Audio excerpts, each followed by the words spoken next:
Thank you very much, and thanks for staying with us till late. In the previous talks, I was talking about this kind of morphological aspect of imaging. It's a functional imaging of EIT. When you see an image like this, where ventilation is predominantly ventral, you have always this scenario on the CT. It's quite a specific signal that you have insufficient PEEP, or you had insufficient PEEP in the past. So we are starting to look at these morphological things and to have some idea what would be the best approach to patients. We are trying to have some thresholds in which you have a very high specificity, and looks like that less than 40% is a strong signal that you have insufficient PEEP, defined as a PEEP that is below a level in which transpulmonary pressure starts to be negative. And then we have tried to classify patients like this. So if they have normal dorsal ventilation, you have to have at least 25% in each quadrant. Here you have bilateral, unilateral, or one lung is completely non-ventilated. And it's interesting to see that in these three circumstances, you have a lower PO2. And this now is being validated in a very large population. And this is expected because the most perfused areas are the dorsal ones. But it's interesting to see that maybe for this condition or these three conditions, we may individualize the treatment. Some people, they have tried to understand if you have a diffuse or a focal ARDS, and they have proposed different treatments. I believe that this is absolutely true. If you have a ventilation map that is like this, it means two things. First, that you don't have focal injury, and the second thing is that your PEEP level is appropriate.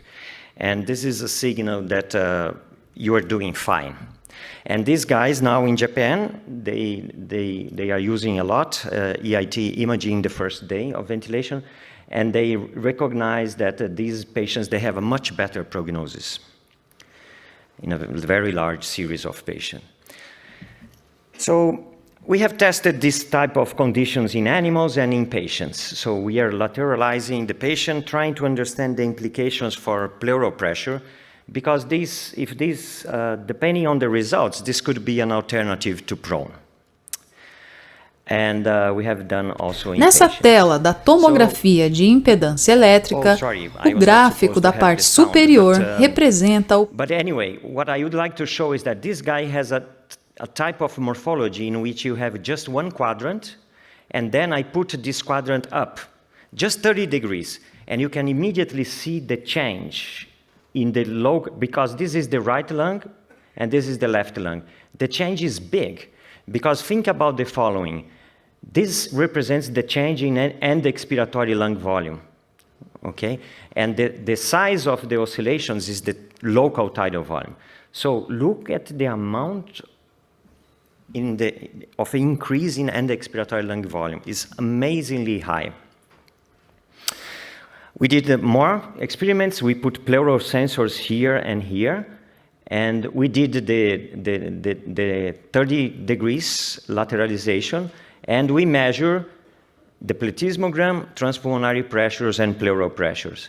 And very consistently, what happened is that we had an increase in transpulmonary pressures. Here, the experiment, in this case, it was +2, but in some animals, I observed +6.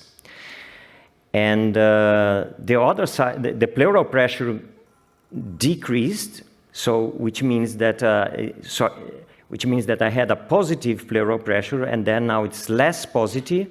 So then transpulmonary pressures increased, okay? And associated with this, end expiratory lung volume of the right side increased. So very consistent. So this increase in the plethysmogram represents increased transpulmonary pressure. We did on the CT. We put the animals inside the box and inside the CT, so very cumbersome. And then we observed that there was a big aeration, but the nice thing is that, look, this animal had a little bit of atelectasis, And this atelectasis already disappeared here and went back to supine, disappear. So there is some hysteresis, right? So you have an increase in lung volume. Then you can think about, so no change in PEEP. So if you do this maneuver, so it can be considered as a recruiting maneuver. And when we measure systematically, the amount of collapse decreased. I was surprised about this picture. This is the picture when the animal was in lateral position. Look at how much the lung got stretched. It's much more than I was imagining. And then pay attention to this sequence, and later on I'm going to quantify how much is this stretch and how much transpulmonary pressure increase is involved in this process. So in red you have atelectasis, blue is normal lung. You see, we have here lateral position. You can easily detect that this lung was up because now it got stretched. And then you have an immediate decrease in this atelectatic tissue. Then supine again. Now I stretched this lung without changing PEEP. So you see an immediate decrease in atelectasis. And then at the end of the process, takes 15 minutes, and then the animal is much more recruited. So this is the initial situation and the final situation. Just changing the position of the patient, so the lung got bigger, much less atelectasis. Something very surprising. This was what I call, like John was talking about, paradoxical responses. But this is mind-blowing. Look at this. Okay, lung volume increases here by 50 mLs in this quadrant. Also expected, because now the whole transpulmonary pressure here is higher. Now this side of the lung, I have a decreased lung volume. Okay, I also expected this because now it's dependent on gravity. But look at this. What? This guy increased. And this happened in every single patient. And then Rolin-Rodin, also in Peru, found the same things. And then took us a while to understand this. And now, after doing some CT studies, additional CT studies of the belly, now we understand that the guts, they were putting their weight on top of the diaphragm, especially the opposition part of the diaphragm. And now they are putting their weight on the lateral wall of the abdominal cavity. And then, so this region of the lung also gets relieved and gets stretched, further stretched. So this is very convenient because I was afraid that I would cause atelectasis here, but this never occurred. So this maneuver is much more efficient than we were initially imagining. So something that, now I'm trying to quantify how much is this effect. So this is the right lung. The right lung got up, and this is the left lung. So when I put in lateral position, I got this increase in FRC. In EIT, you always can play these tricks. So I'm going to try to reproduce the same increase in FRC, but just turning the knob of PEEP. And this is exactly what I'm doing here now, but now you have the increase in FRC in both lungs. True, because it's PEEP. How much PEEP I needed? 8. In some patients, I needed 12 to 15, which means this lateral position means for the non-dependent lung plus 15 of PEEP. So it's a very huge recruiting maneuver. And then this is the research of Rolin-Rodin. He did it in a very, let's say, manual way in South America, but it worked beautifully in the same way. So you can consider this as a recruiting maneuver if you do both sides. And here I took patients in the postoperative phase. They were full of atelectasis, and then I was measuring how much I improved the compliance in red, and the blue is the control group. And then at the end, I did a full recruiting maneuver going up to 45 of plateau pressure just as a comparison. Okay, you recruit a little bit further, but look how much of the total effect you had. For some patients, you had already the total effect of a full recruiting maneuver by just making 2 turns and 15 minutes each. So it's a very interesting maneuver in terms of compliance, in terms of driving pressure, and also in terms of end expiratory lung volume. Here, you see 1 liter of end expiratory lung volume without changing any part of any button in the ventilator. Okay, now moving a little bit further to prone positioning, because I have to discuss a little bit when I should do lateral positioning or proning position. I believe the lateral trick is a way to avoid proning, but sometimes if I have a very severe patient, I really prefer prone, and I'm going to discuss why. So again, if I have a patient like this, especially when I have the dorsal hypoventilation, I immediately think about proning. But first I started to consider some other points. First, I check if I can have some response to PEEP. For instance, this patient had very little dorsal ventilation, but when I increased PEEP, this was enough. So this patient does not need prone. I can easily recruit and apply more PEEP, so this is a patient that does not need PEEP, does not need prone. But this patient, especially if this is after making some PEEP trial, this is a patient that I would like to prone directly. Maybe I can try lateral position first. If not, no response, then I go to prone. Let's talk a little bit about the response to prone. So in animal studies, we checked the difference between supine and prone, and we did a PEEP titration in those animals. I'm addressing the point raised by Danny Talmor, that you should not use first much PEEP and that PEEP doesn't matter. I think I disagree a little bit about this point. Let me try to convince you. So we did the PEEP titration. The results is that prone and supine, you have more or less the same amount of collapse at the same PEEP levels. So this was a little bit surprising because these animals in prone, so the prone is the black one. So in fact, in this series, they have a little bit more of collapse than supine.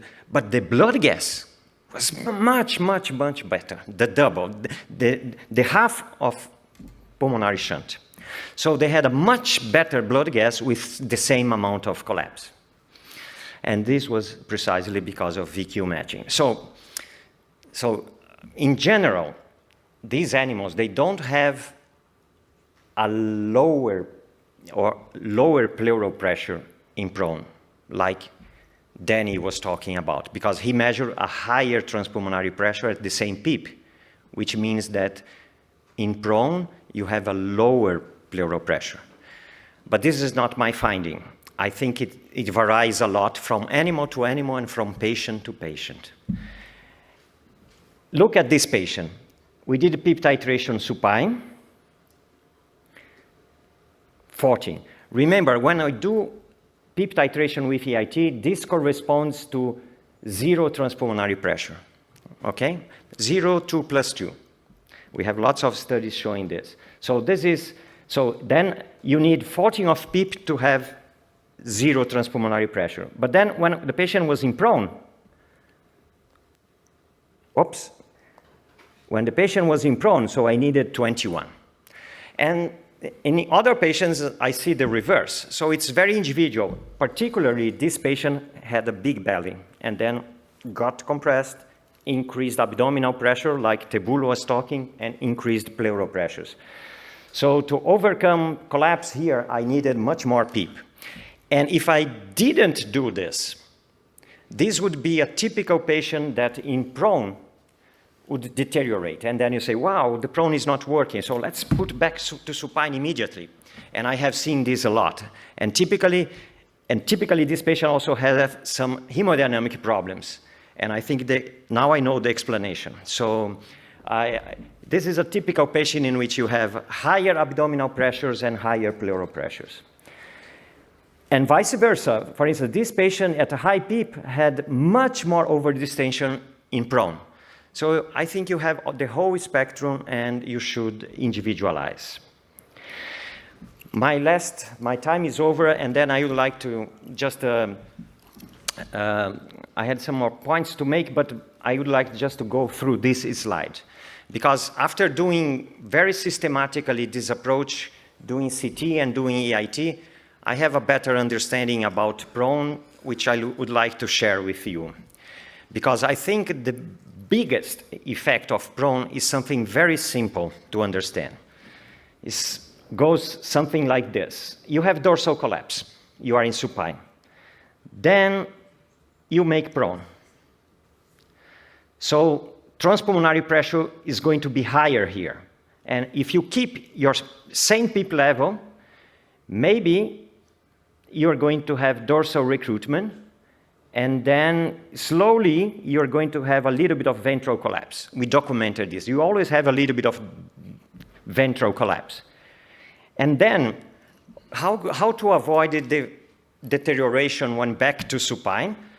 We learned some tricks. Now we, just by, it's a rule of thumb, it's just could be +4 or +6, depending on the patient. We just increase PEEP, still in prone, then we supine the patient, and then we wait to stabilization, and then we slowly decrease back the PEEP. And in this case, we don't have deterioration when back in supine. By doing this procedure, we decrease the number of prone positions by half in our unit. So what I understood now is that prone is one of the best recruiting maneuvers that we can have. And by using this approach, we never went beyond 45 of recruiting pressures any longer. Because when I don't recruit the lung with 45, I know that by doing this, I can easily recruit this patient. Okay, so like this is a patient after a PEEP titration, after trying to do everything I could to recruit this patient in supine, but after a prone session, very quick one, this was much better later on. Thank you very much.